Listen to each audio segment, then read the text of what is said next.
Good morning or afternoon, guys. Sorry I've been out the last couple of days. I'm pretty sick, but I should be back tomorrow.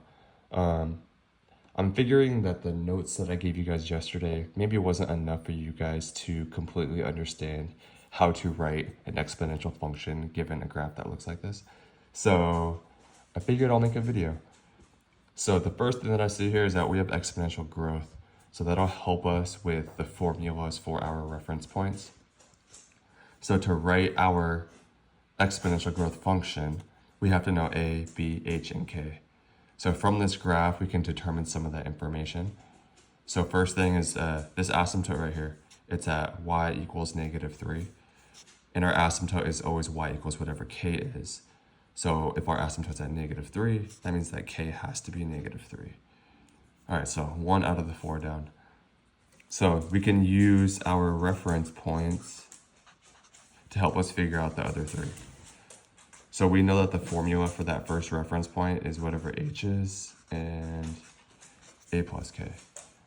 So we know that the coordinates of that point are right here, 2, -1. So we know it's this one and not that one because this one is like closer to the asymptote. That's one way to kind of think about it. So whatever point is closest to the asymptote is this point. All right, so in our formula, if we know that h represents our x coordinate and our x coordinate is 2, then pretty much means that h is 2. So 2 of the 4 down. For the y coordinate, we know that a plus k is your y coordinate, and our y coordinate is -1. So we could say that a plus k is equal to -1. But since we already know that k is -3 from our asymptote, we can substitute -3 for k. So if we solve for a, we'd have to add 3 to both sides to get our a by itself, which means a is 2. All right, so the last one is b. So if you look at this formula right here, there is no b in there, which means we're going to have to use our second one, our second reference point, I mean. That's a bad b. So the point, or the formula for that second reference point is h plus 1, and then a times b plus k.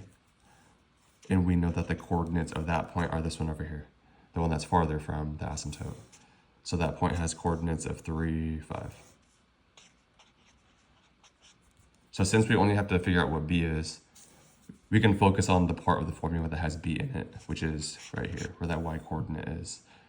So we can conclude that a times b plus k is equal to 5.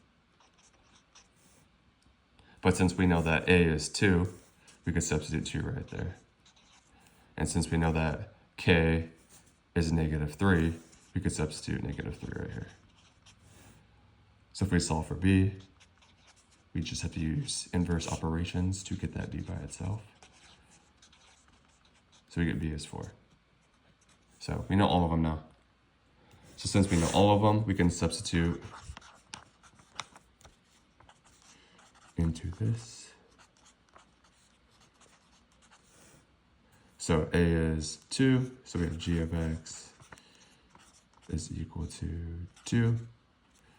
Our base is up here, it's 4. We have x minus whatever h is 2. And then add k to the end, k is -3. So this function right here, if you were to graph it, you get that